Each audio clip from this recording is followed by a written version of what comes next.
जय हिंद। इस वीडियो में हम लोग जानेंगे कि आखिर बिहार में जो शिक्षकों की बहाली छठे चरण में हुई थी उसमें मेरिट का आधार क्या था, अर्थात मेगा अंक कैसे बने थे, किस बेस पे बने थे।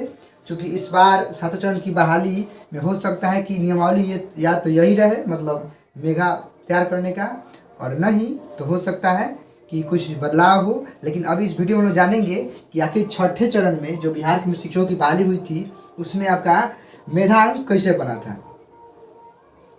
तो देखिए दोस्तों, इसका आधार कुछ आपके सामने है।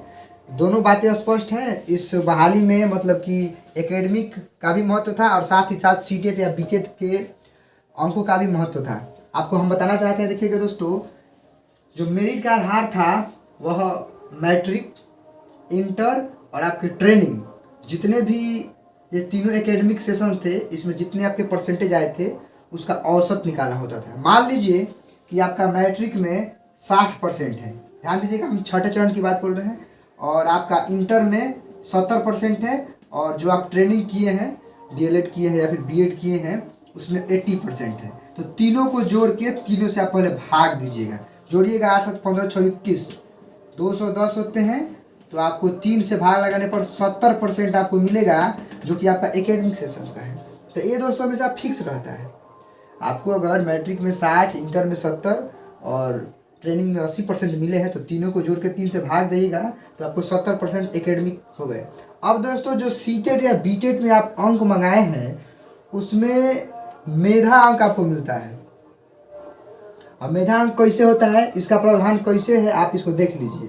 देखिए, अगर आपका सीटेट या बीटेट में 55% या 55 से अधिक हो और 70 से कम हो तो आपका अंक क्या होगा जी, या तो आपका 82 हो या फिर 104 हो, या दोनों के बीच में कुछ भी हो, तो आपको ना 2 अंक मिलेंगे, अर्थात 2 मेघा अंक मिलेंगे, 2 मेधा अंक मिलेंगे, 2%।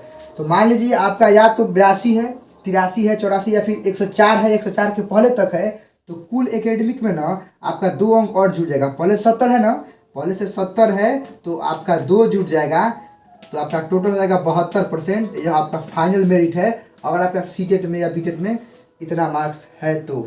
छठे चरण की बात है।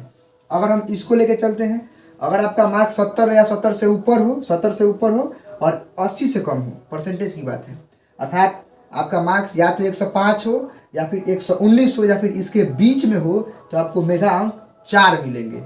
तो इस आधार पे अगर बात करें तो पहले से आपका एकेडमिक में 70 है, ये है, और आपको इसके आधार पे 4 और मिल जाएंगे, तो टोटल आपका हो गया 74%, जो कि आपका मेधा है, फाइनल मेधा यही है। ठीक है, बात करते हैं 3 नंबर की। अगर आपका 80% हो या 80 से ऊपर और 90 से कम हो, अंक कितना होगा जी, या तो आपका 120 हो, नहीं तो 134 हो, या फिर इसके बीच में हो, तो आपको 6 अंक मिलेंगे। तो वही बात है, पहले से आपको कितना मिले हैं जी, पहले से आपको मिले हैं 70 एकेडमिक वाला, और अगर आपका इतना है सीटेट या बीटेट में तो आपको 6 अंक मिलेंगे, तो टोटल आपका परसेंटेज होगा 76%। ये बात है इसकी। और एक अंतिम है दोस्तों, या तो आपका 90% हो या फिर 90 से ऊपर हो, अर्थात 135 नंबर हो या 135 से ऊपर हो, तो छठे चरण के मेधा अंक के अनुसार, मतलब छठे चरण के नियमावली के अनुसार आपको 10 अंक मिलेंगे, मेधा अंक मिलेंगे। तो पहले से आपका 70% है और 10 मिलने पे आपको मिल जाएंगे टोटल के टोटल 80%। तो दोस्तों, यही प्रावधान था छठे चरण की बहाली में, शिक्षकों के चयन की प्रक्रिया यही थी। इसी के बेस पे कैटेगरी वाइज आपका मेरिट बना था और लोगों का सिलेक्शन हुआ था। उम्मीद है आप समझ गए होंगे। अगर इस प्रकार की बहाली होती है तो आप भी बिल्कुल अपने मैट्रिक, इंटर और ट्रेनिंग के परसेंटेज को जोड़कर 3 से भाग लगाकर अपना परसेंटेज निकाल सकते हैं, और साथ ही साथ आप सीटेट या बीटेट में कितना स्कोर किए हैं उसके आधार पर अपना मेधा अंक देख सकते हैं और अपना परसेंटेज निकाल सकते हैं। उम्मीद है आप समझ गए होंगे। कुछ पूछना हो कमेंट कर सकते हैं। मिलते हैं अगली वीडियो में अगले टॉपिक के साथ, तब तक के लिए टेक केयर, थैंक यू।